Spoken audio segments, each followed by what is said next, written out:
You so much for joining me today. For everyone who's online listening or watching, today guest is Dr. Trupti Gokani, who's an award-winning neurologist, Ayurvedic expert, and mind and body health coach who blends modern science with ancient wisdom. She is the author of The Mysterious Mind and her latest book, The Stress X, Neurologist Ayurvedic Prescription for Happiness and Health. She's a leading voice in integrative migraine care. Dr. Gokani is known for her unique approach to healing the brain by understanding the whole person, mind, body, and spirit. All right, Dr. Trupti, thank you for joining me today. We're gonna talk about Thanks for stress having today. me. Yeah, of course.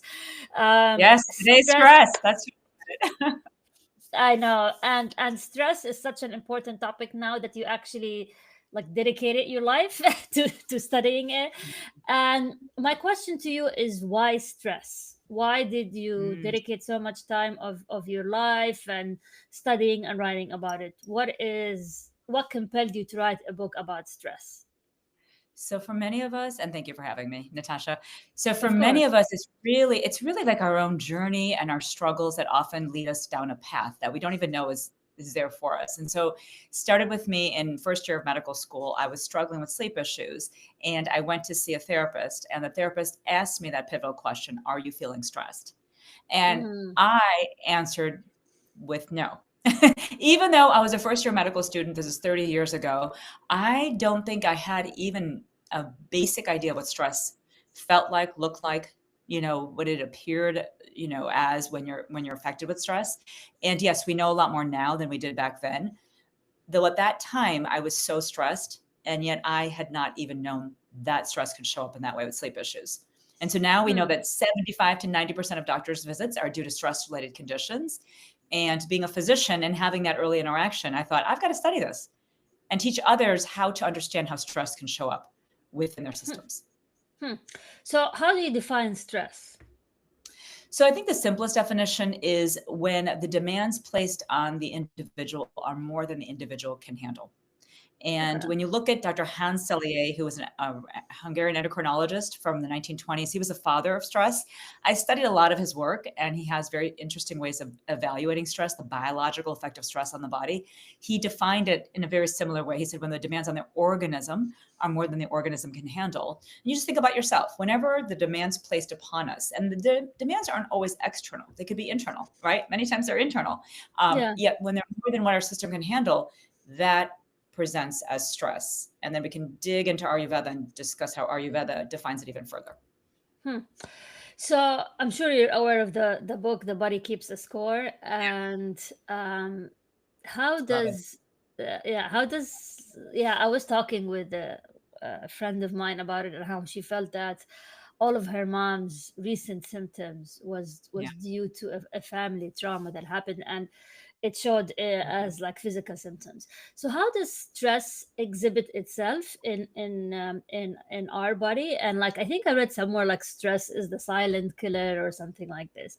So how does it manifest itself in a physical form? Yeah, so we often think of stress and think the easiest way we can imagine ourselves getting stressed. We feel our blood pressure, pulse, our system getting, maybe the neck gets tight. We start to speak a little faster, start to feel uneasy in our minds. And that's more of the tangible, I'd say, stress kind of presentation.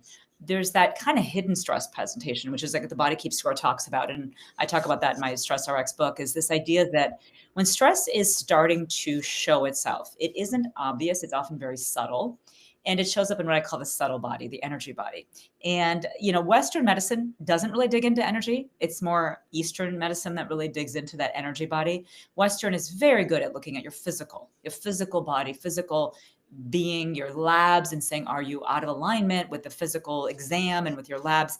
Though Eastern medicine kind of covers the gap of when there is Yeah, that kind of imbalance, aka stress, yeah. just starting to show up, and you haven't seen it physically yet. So in Eastern medicine, stress can show up simply as the body being out of alignment with its nature.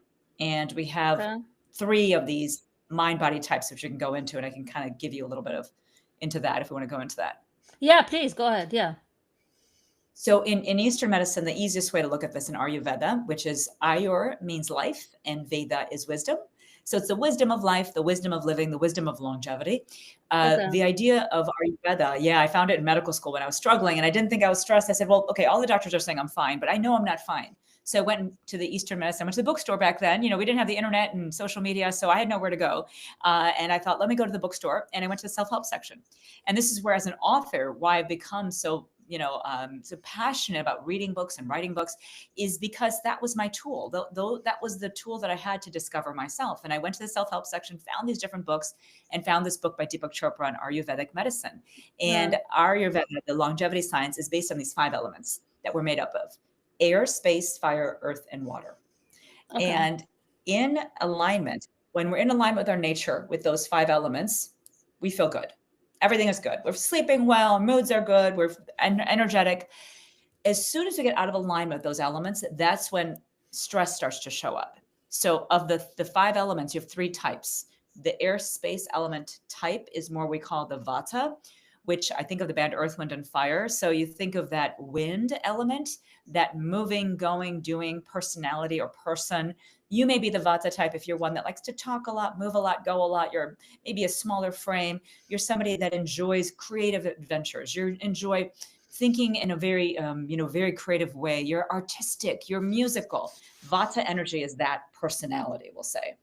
The pitta is the fire and water. That's more like competitive, muscular, type A, organized, detailed. Do you want to get something done? You're going to ask that pitta, fire type personality.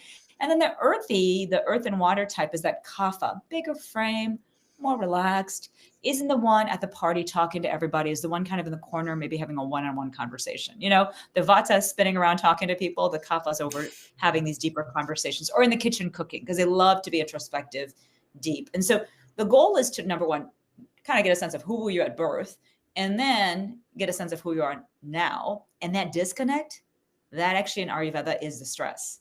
Because when you're not in alignment with your birth nature, that means your body has been pushed out of alignment. The demands on it have been pushing you out of your baseline state. That's how stress shows up. And it can show up Hmm. in different ways based on the 3 natures. Yeah. Interesting. Can you be a mix of the 3 of things, or do you have to be like Absolutely. defined? You can? Yeah, Yeah. you can be a mix. Usually we have one lead dosha, we call it, the mind body type, like maybe a pitta lead is at birth, you're more pitta. Then you can have a secondary one that often is a counter, to it. So you could be a pitta kapha, you could be a vata pitta. And the beauty is that each of us is unique. Each of us has a different profile, that we typically have a main kind of strongest dosha, and then we can have a secondary. Some have all 3, but that's very rare. It's usually going to be one main dosha as your lead dosha at birth, and then you have a secondary one. So I'm a pitta kapha, for example. So for example, if I start to push, and we could talk about what stress looks like for the fire type. The fire type, when we get too fired up, because we can get too much into our nature, and any one of us, doesn't matter what your birth state is, can get fired up. It can happen in any one of us. But the fire person gets fired up a little bit more easily. You tend to get more heated, sharp with your words, intense, irritable. Fire, you get hot, reflux, nausea, gut and brain are linked together. And you start to notice that you get what we call hot-headed, right? Kind of just that road rage, that anger. And when the fire energy is out of alignment, that's that first sign of stress in that energy. And then the Hmm. wind is moving, going, doing too much. Let's say you just happen to be traveling a lot, skipping your meals, getting to bed and getting up at different times during the day. Maybe you're in the colder climate. I'm in Chicago, it's getting colder here. So I put a sweater on today. But if you're getting colder, what happens is your body goes into that wind, which is actually a kind of a tightening freeze state. The fire's the fight state. This is a Yeah. freeze. My neck is getting tight. My body's getting tight. I start to get anxious. Maybe I start to have constipation, gas, and bloating. That's that state. And then the third one is the kapha Um, earthy one, is like really heavy and sluggish and depressed and just feeling congested and just that anhedonic, I don't feel like doing things kind of energy. That's the kapha. So we can, number one, we're born in one of the states, but we can move into any of these 3. And, life isn't easy because we can flip between them too. So stress is really unique in Eastern medicine. This is why I love studying it that way, because in Western medicine, it's like, okay, so demands placed on you are more than you can handle. Okay, fine. What does that even look like? The Eastern says, let me show you what that looks like. If the demands placed on you are more than you can handle, are you showing up as the fire or windy or earthy imbalance, then I have tools for you. Then I actually know what to tell you to do. Because I can tell you there's a different yoga pose, by the way, for each of the three. There's a different diet for all three. There's a Huh. different pattern of living for all three. Yeah. It's very And interesting. how do you assess which type the person is? Yeah. Like when they come to you, how do you know? Like, can you tell which type I am by just talking to me? So chatting with you is a little tricky. I get a sense of probably your birth nature. I actually have a stress quiz on my website. And what I Okay. often do is say, okay, let's just take the quiz and then get a sense. And it's a free quiz. You can just take the quiz, it's 5 minutes, and get a sense because you have to answer some kind of a little bit more personal questions. And then get a sense of which of the three is showing up out of alignment. Are you kind of more in that earthy kind of stress state? Are you more in the fiery or the windy? And then once you know that, then you start doing the digging. Okay, how'd I get here? What is it that allowed me to start feeling fired up? Is it, that Thanksgiving is next week and I put too much on my plate and I've got to get working and figure all this out before, and that family coming and I'm hosting 30 people? What's pushing me into fire? Maybe can I request that family members help me out and take some of the burden off me? Because I'm a fire type. I know I get intense and perfectionistic. Maybe I should drop my shoulders and say, hey, can you help and you help and you help? But I'm starting to feel I'm getting shorter. I'm getting angrier. I'm getting a little nausea reflex. We pick up on that. The question is what's causing it? And then what can we do about it? So what is the main cause of stress? You said like you have more things on your plate. Are there what about like the nature of our society now? Where yeah, we Yeah. have AI or whatever, but at the same time we're required to produce more. We're not, like if you Yeah. think maybe, I don't know, centuries ago, people had more time to sit outside, sip tea and chat with the neighbors and have like a luxury day.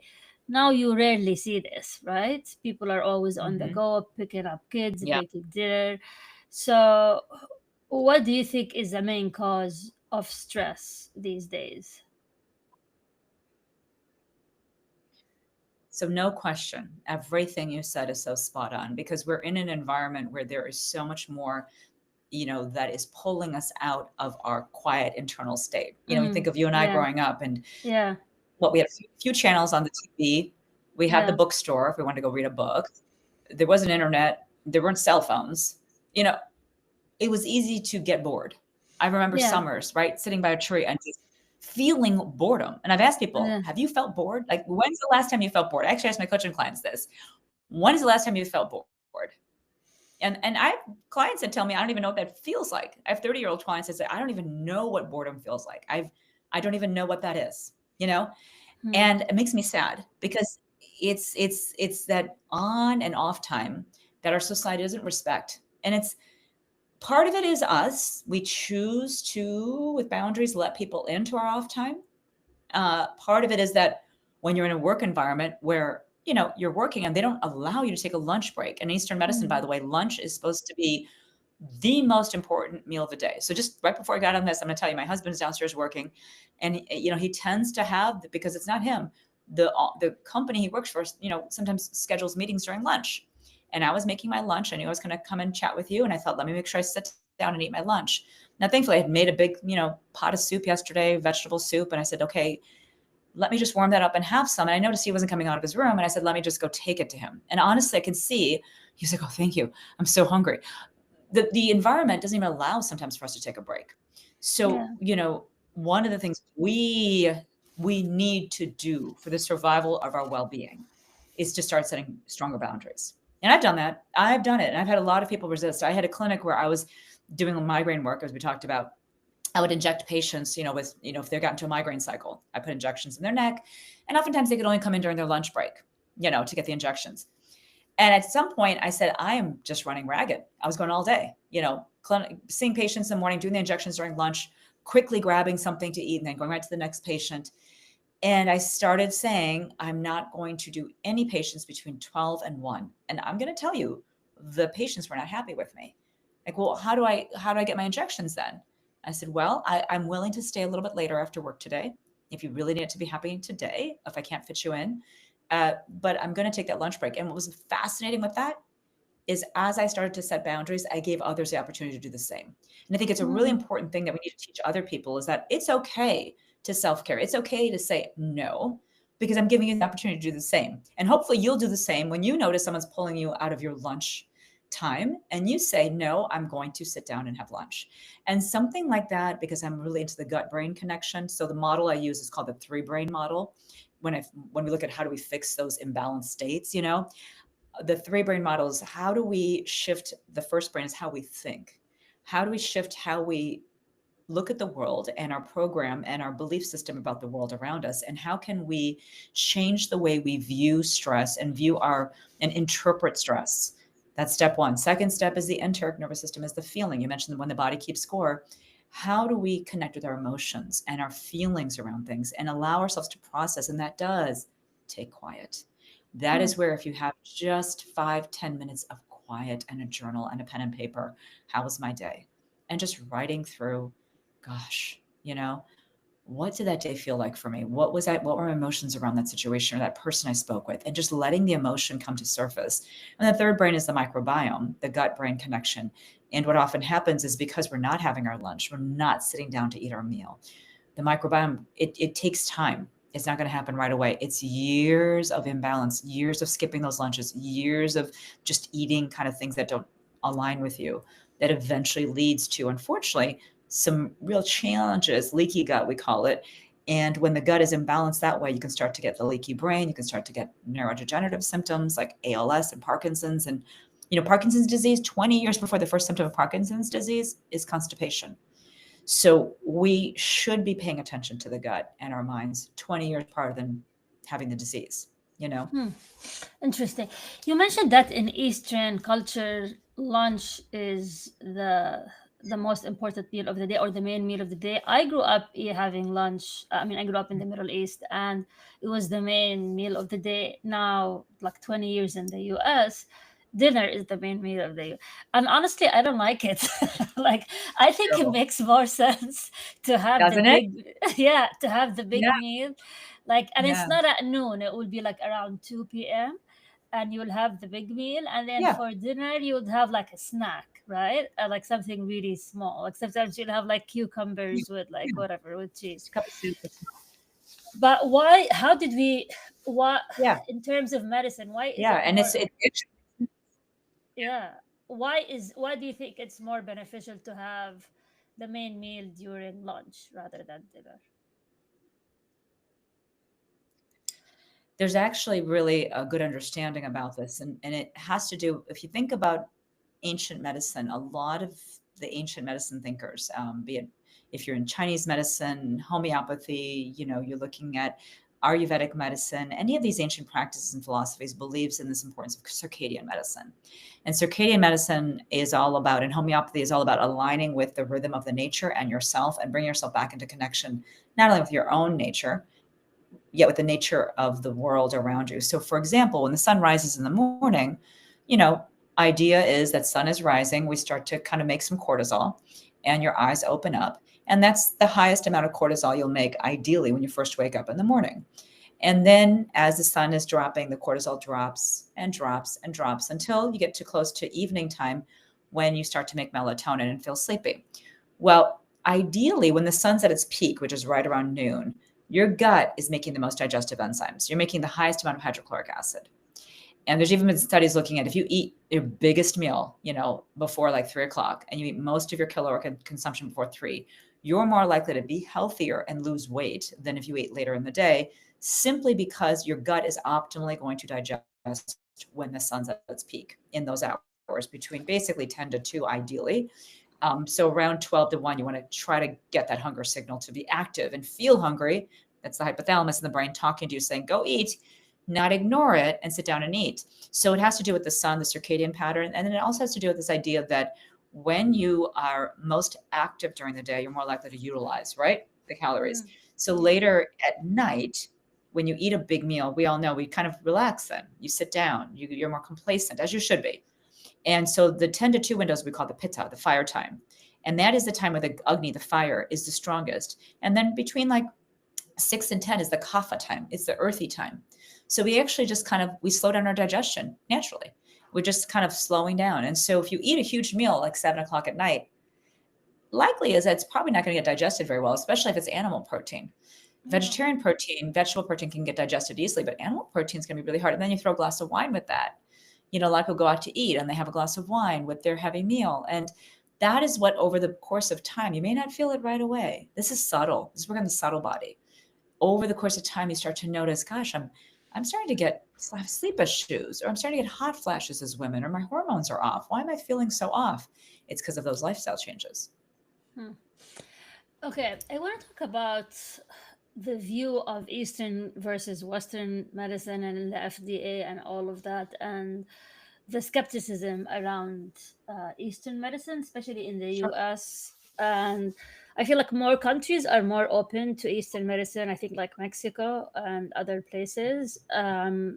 Where do you think, we both live in the US, how is the perception towards Eastern medicine now? Is it changing? And how, like, you think the FDA is it gonna jump on board and Mhm. um, endorse some of the Eastern medicine practices or not? So where do we So stand? Yeah. yeah. I mean, I am grateful to say that there's more openness to looking at the quality of our foods, looking at the quality of, preservatives and ultra processed foods, and how what we're bringing into our system. Because quite frankly, the corporations have taken over for a very long time, adding chemicals and additives and different flavorings to our foods so they become more addictive, and we're eating in a way that is very unhealthy for us. That's why our obesity rates have gone up so high in the country. So I do think, because of what we've kind of seen and now is being uncovered with the food quality and the lack of nutritional kind of content with most of these processed foods, people are starting to wake up to, wait, okay, maybe the Western way of being and eating isn't necessarily so good. And now there's kind of eyes on what's happening in the East, and how come we're, in the world ranked 37th. US is ranked 37th in the world when it comes to healthcare outcomes, but we spent 4 trillion on healthcare in 2020, and we're actually going up to 6.28 trillion in 2028 if we don't change things. We're at 4.5 trillion now, and the projected rate is, going up by trillions on spending. And yet, with what benefit? We're now more expensive, and we're more sick than we ever have been. So I think now, yeah, people are waking up. And when I first wrote my first book called The Mysterious Mind, it was looking at migraine and Ayurveda and how you use both together. And I'm going to tell you, 2015, people were just like, I don't want to hear about that. And food intolerances. Is gluten really that bad? And dairy. Remember the milk mustache commercials? Do you remember the milk mustache? Yeah. Oh yeah, Everybody yeah, yeah, yeah. I did. Yeah, I do. Yeah, got milk. Yeah, yeah, yeah, yeah. look. Okay. And I Yeah. was looking at those commercials. I was looking at those ads. It's fascinating, from Dr. Phil to Mick Jagger to Christy Brinkley. Milk is good for you because milk has, low fat's even better than full fat. I mean, it's amazing. These celebrities are like health experts. No disrespect, but seriously now, talking about how great milk is for you, and, how many people were drinking cold milk first thing in the morning, or with I remember my lunchbox would come in with a carton of cold milk. Yeah. Yeah. And or they'd hand out cold milk when I had my lunch. That's what I remember. Having a little turkey sandwich, and they hand out the cold milks, okay, in the lunch cafeteria. The worst thing for your digestion is drinking cold milk. Now, if you have fresh milk that's not homogenized, that hasn't been processed, okay, body can kind of recognize that. Healthy gluten, maybe from Italy and from places that know how to properly create nice grains, and then we can digest well. No problem with wheat or gluten in these different, situations or places. But the Western way of doing it, it's we're now waking up to the fact that, yeah, homogenized cold milk, which is in your breakfast cereal, not a good idea. A lot of people have had issues with that. And so I think, because there's been recognition that we thought we were smarter and wiser and more advanced with all these things that we can offer you a breakfast cereal that is full with, all the nutrients and fiber. No, just have the whole food, have the whole, as Mother Nature intended, Mhm. because when you start to cook and start to go back to the Eastern way of cooking, which is really what Eastern medicine promotes, is getting in the kitchen, really, and getting back and making things with 6 tastes in them: sweet, sour, salty, bitter, pungent, astringent. You want to get all 6 in. Western food is sweet, sour, salty. It's very, very limited in terms of its tastes. We're now saying, oh, when you add a little wasabi, or you're adding, you're from the Middle East, the spices, right? We love our spices. So if you add Yeah. spices to food, it actually helps your digestion. It helps your microbiome. So now people, yes, it's taken a while, because I've been patiently waiting from first book to second book, but there is now a wake up to, what do we do? And now it's like, how do we do this? now that we haven't done this for a long Yeah, time, but do you think this awakening is mostly centered in like big metropolitan cities, like let's say you're in Chicago, DC, and all of that, but still the rest of the US, like the middle of the country, the food habits, are still persistent, and if you go and True. talk to them, they're still resistance. They still love their like burgers and ribs, Yeah. and the obesity rate is like it's visually like you can actually see how healthy people are, unhealthy people Oh, are see it. visually. Yeah, yeah. Oh, and if you think of And a younger and younger age, you're absolutely correct. It's like a yeah, younger adolescents now are becoming obese and diabetes and blood sugar. So yes, absolutely. I think, but it's a trickle down effect. If we can shift things in the big metropolitan areas and we can start to create changes, and I do think the government is with the FDA. Not sure about the FDA really coming on board with Eastern medicine, though I do think there is now governmental support, put it that way, to looking is at it food quality. I do think, I mean, I'm not going to get really political here about the MAHA movement and all that. There's definitely an awakening, right? There's what's the more Maha movement? make America healthy again, and I'm not Ah, going to get political because I'm not saying I'm Republican or Democratic, but I'm just going to say there is a movement, make America healthy again, looking at, the health of the nation. And not all of it's correct. I'm not going to say 100% I agree with, but it is at least waking us up to the reality of we're kind of messed up. We are. I mean, when I went to Spain, I went to Spain for between first and second year of med school. Okay. Way back when. And in the first book I wrote about this is that, I go to Spain and we started our day at 10 o'clock because 9 to 10 o'clock in the morning, all the doctors got together and had a cup of a nice cafe. And I wasn't really much of a coffee drinker. And I thought, this is interesting. Everyone's sipping on this latte, this drink, and I would sip on it. So lovely and delicious. And they'd chat and connect and socialize for an hour. Now, I'm coming from the West where medical students, you're up at crack of dawn, work all day long, never take a break, never did lunch, just worked all day. So here I come to this other place between first and second year of medical school. We don't start our day till 10 a.m. We're having coffee. We're having these lattes in the morning. And I thought, wow, this is interesting. We worked for a couple of hours. I remember going to the clinics. We worked from like 10 to 12. And then lunch break, right? Like you said in the Middle East, same with, in Spain, nice long 2-hour lunch. Okay. siesta. They had the siesta. And then followed by a siesta. And then after siesta, you go back to clinic again. Yeah. And dinner, like you said, was just a very light dinner, cup of soup or something late at 8 o'clock at night or something light, a very, very light vegetable salad, something simple. But the big meal was, between pretty much 12 and 2. And then they had their siesta and they'd come back to work at 4 o'clock or 5 o'clock and work for 3 hours. And I remember thinking, this is such a strange way to practice medicine. Like, what are they taking all these breaks for? And gosh, going and having lunch when there's a whole waiting room full of patients. This is, Yeah. I thought, what kind of practice? So I come back to the States, go back to my busy ways. And then I later on look up the health kind of, WHO rating of how Spain is ranked versus the US. And it was many years later, it was when I was writing this book. And I found that, wow, Spain is ranked 7th at that time, 7th in the world when it comes to healthcare outcomes. And we were ranked 37th in the world. So they were doing something right over there, right? Maybe that morning socializing. We know how the importance of loneliness. Loneliness is like, smoking 15 cigarettes a day. So connecting with other people, socializing, creating community, seeing your patients in a positive mood, getting a nice luncheon, getting a little nap and going back to clinic when you feel refreshed. Imagine how you feel as a physician or as a provider when you're taking care of yourself. Yeah. And unfortunately, we don't do that here. So I do think that America is now waking up to like the European and Western or Eastern ways and saying, but I think you're right. It's going to happen in the big cities first.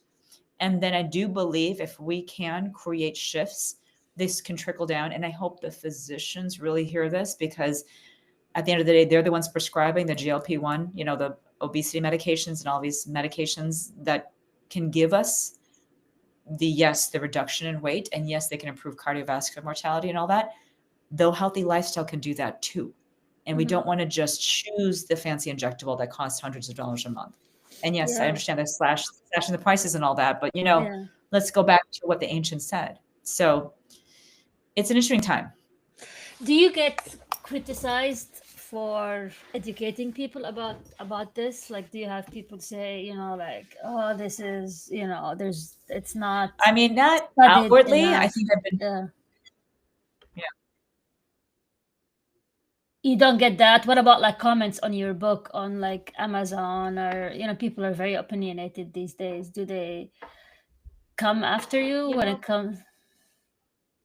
well, I think I've been doing this for 20 years, 20, 30 years. And I'm not going to say there's never anybody that comes after me. If they do, it's, you know, I have more people supporting me saying, thank you for talking about this. Thank you for bringing this up. There's a lot of people that are kind of hiding, that are looking for a way to have their voice.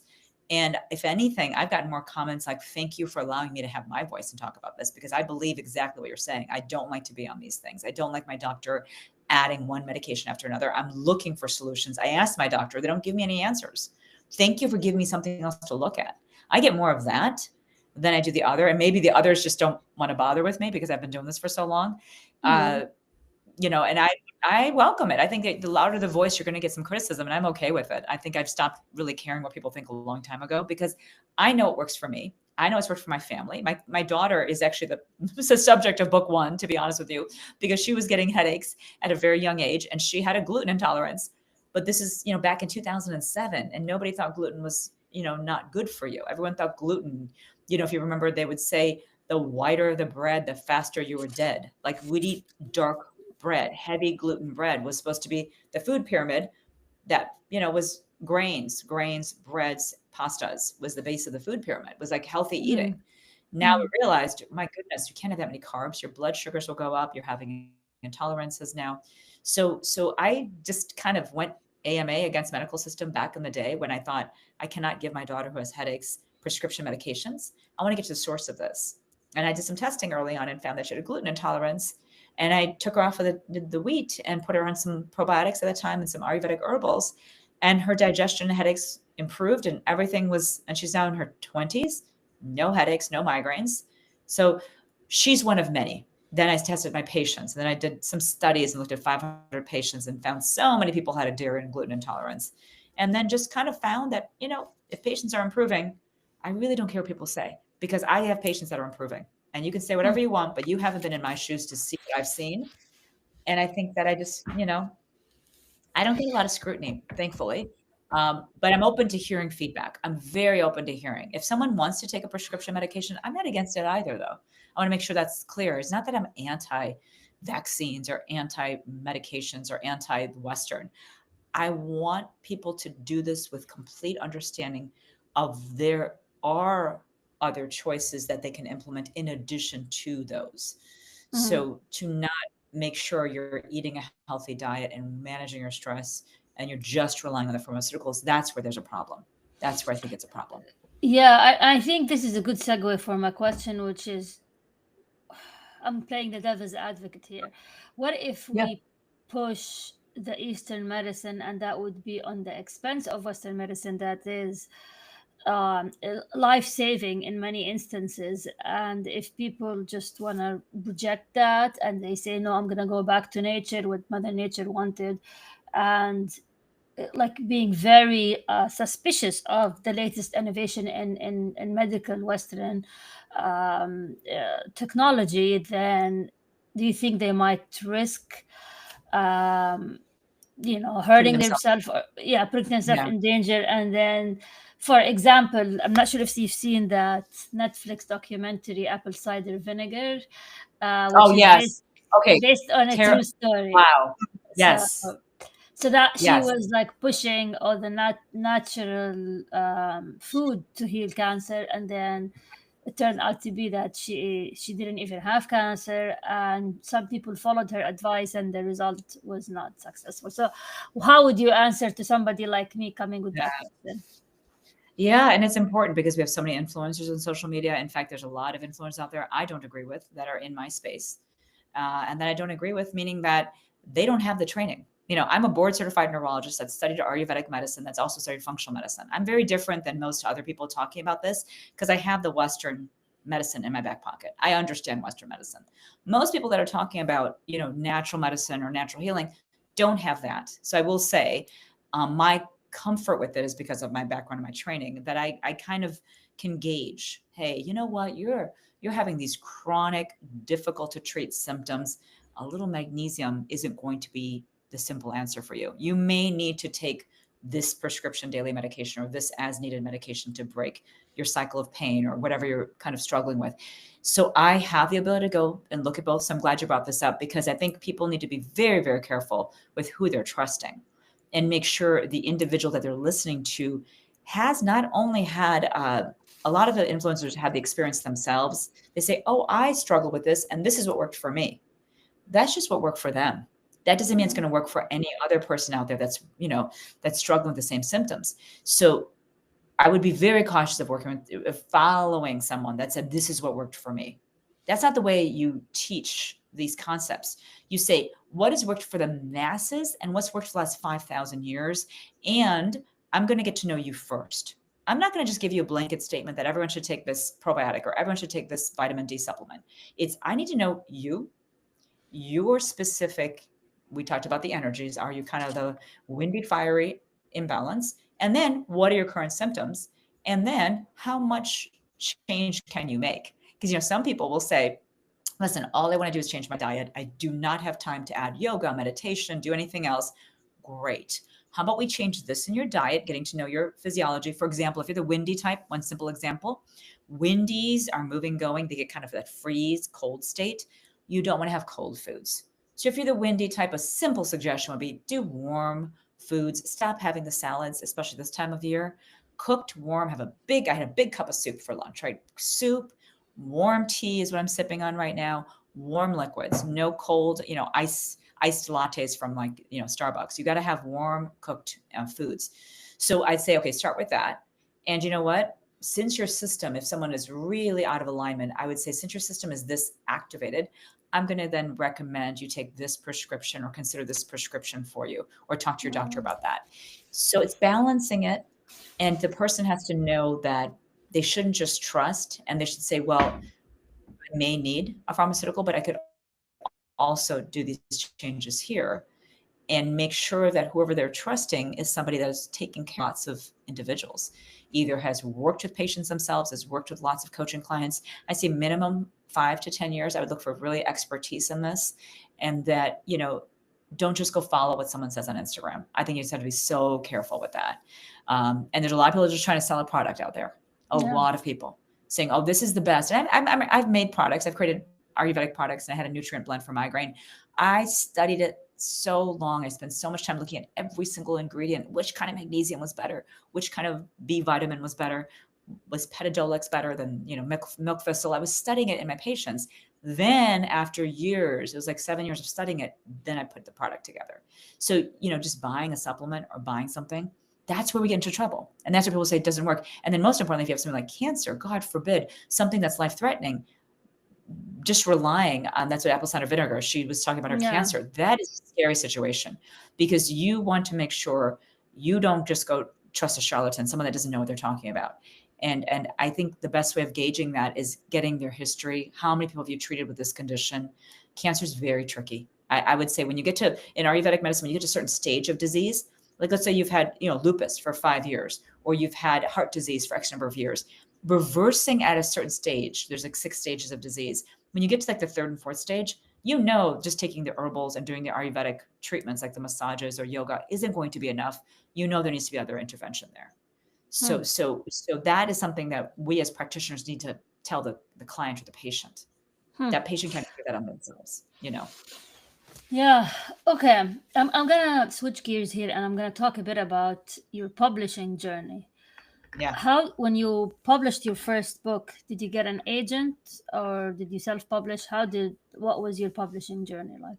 So I was grateful for the first book back in 2015. I started writing it like in 2010, 2011, to have an incredible patient who was a writer.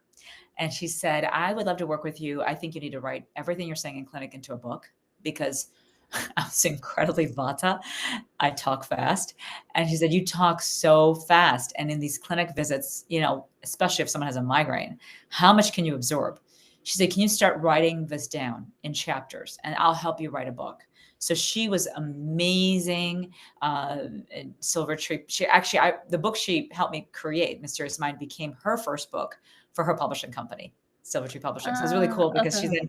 she's been published like 200 books after me. So it was really great to get her motivated to do that and to have her see that success afterwards.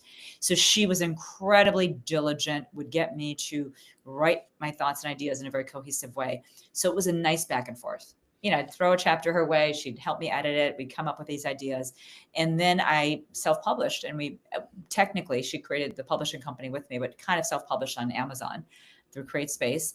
And great, publish on demand. It was really nice to have the books on demand, not to have to order in bulk. And to this day, I still love the fact, because Mysterious Mind, I talk about it more now than I did 10 years ago when it was published in 2015, because now Ayurveda and migraine, I don't know if you know, but the number one cause of years lived with disability and those less than age 50 is headaches, with migraine being right there at the top. So a lot of young people, a lot of young people are struggling with head pain. So many of them. And it's a silent thing. Talk about silent stress. Silent because you don't see the pain. People are just in that state of having a migraine and they're not focusing. They're having a hard time responding to emails. So there's more conversation now about migraine than there has been in the past. And now, so that was the first book. And it took me 4 years to get it done. A lot of time to finish that. And so that was book one. And then book two, I did have a hybrid company because I still wanted to have a voice. So I used Indigo Publishing. I used a hybrid kind of publishing company. It's distributed through Simon & Schuster. And I felt I wanted to have some professionalism, reviewing, helping me get this to the finish line, though I also wanted to have my voice in there too. So I went that route. And that also took me about 5 years. I started that book in pandemic and I finished it in 2025. So that took some time to get that written. Though I thought a lot was missing in book one, I wanted to get into book two. And how are you selling these books? Like, how are you marketing them? When, so right now, podcasts like these, podcasts, doing live events. Like last Friday, it was amazing. Of this incredibly nice ladies retreat, and so there were 100 women there, and it was so fun. And I did a book signing afterwards. That was kind of like part of my favorite things to do because you get to meet people, talk to them directly. I haven't put the energy out there to doing book events because I've been busy with just the current things on my plate. I'm grateful to have a really great community of people over the last, 20, 30 years I've developed. And so definitely keeping myself active with doing retreats, half-day retreats I've done, doing workshops, doing podcasts, doing little small book clubs. One thing that's kind of fun to do, I have a book club of my own. I'm in 2 of them. I hosted, within the book club, I was the guest author for the book club and talked about my book with women that I've known for 20 years, and then have now had about 4 other ones, which are small groups of powerful people that just want to speak about, interesting topics. And it's really fun to do that. I encourage everyone to do that. It's just to kind of gather friends and people in the neighborhood and start talking about the book. And someone just texted me the other day. She's like, I'm at brunch and look at this. I'm holding a copy of your book. Someone brought your book to brunch. And I love seeing things like that. Organic growth. I'm really big on that. And then I do, some media work. Before I did some bigger media things. Now I'm just kind of venturing back into that. Media, I know, is going to be another thing that I want to add to the plate for next year. Do more of that. So yeah, it's been fun. Summits, health summits, those are good ones. Yeah. And how can people get in touch with you if they, I don't know, read your books, buy your products, maybe get a consult with you? What is the best way to reach you? Probably the easiest way is going to the website. The website is my first and last name. So Trupti Gokani, TRUPTIGOKANIMD.com. My website it'll kind of take them to that little quiz I was talking about. And then there's a consultation link up there that they can do, apply for consultation. I'm currently only doing more corporate wellness and group coaching right now, just because of my time. I'm a little limited in the time. So one-on-one consultations I haven't been offering in the recent past. May change in 2025, but right now I'm doing more groups. Though if there's someone that really, wants to delve into something and feels that they can dedicate themselves, I'd be open to, looking into the consultation and doing a strategy call with them and talking to them. And my goal really is to get this message out to more people. And I felt like I was doing really one-on-one deep dive strategy kind of coaching. Now I feel, talking to the bigger groups, getting individuals to come together to work in even team fashion would be very nice. And I've built these interesting groups of coaching groups, which has been fun over the years, where if there's a group of like 5 individuals and we say, okay, for the next 1 week, let's work on, and I'm a certified yoga instructor. So I'll say, let's work on this breath technique and this mind technique. For the next week, we're going to change how we process stress. And let's all work on this for the next week. And I want to check back in next week and see how you're all doing. That, to me, you kind of get more accountability to make the changes. And then you have feedback and a group that's kind of cheering you on. It's been a little bit more enjoyable for me to do it that way. That's great. Any future books? Do you have any future plans for more books? It's so fun. It's like having a child, you're like, no, I'm done. Yeah. I thought I was done with book one. I thought I was done. And there's actually a cookbook that went with book one that people get as a free gift when they get the first book. And it's funny, the cookbook was supposed to be my second book, and I just gave it away for free because I said, I just don't have the energy to publish one more thing. So the second book came out, without me expecting it. And, we'll see. We'll see. I think there's always things to talk about, right? And there's important, when I feel that there's something important that needs to be shared, if I feel that way, and I felt that way about the second book, because I just see so many people, I mentioned with hormones and hormone treatments, so many people are taking hormones, bioidentical hormones, and I'm actually in favor of them. I actually prescribed them quite a bit when I had my clinical practice. Though keep in mind that we convert our hormones into stress hormones. So for example, progesterone, if you're taking progesterone, for example, you convert that into cortisol, your stress hormone. So if I'm running fired up, if I'm running windy, I'm always kind of in that state. You could take all the progesterone, you can keep going up and up on your dose. Though it's important to know, why am I going into fire state? Maybe back to the Thanksgiving dinner, I need to start to ask for help. Or I need to look at, what I'm doing in my life that's pushing me. And so I'm trying to get the message out I'm not against Western medicine. I think it's great. And I'm so grateful that we're in the US and we have these tools. I really am. God forbid I had an emergent situation, a broken bone or something that I need to do, an appendix that ruptured. Thank goodness. But there's so much room for the prevention that we're not really, getting into. So I want to make sure that gets emphasized as much as possible. So if there's a third comes this way, it'll only because of something that I feel passionate, I want to share, Yeah. Well, this has been great, Dr. Trupti. I learned a lot, and I'm sure the audience did too.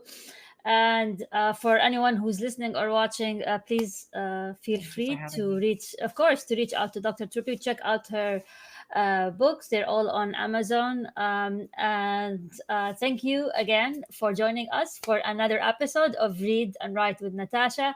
And until we meet again, salam.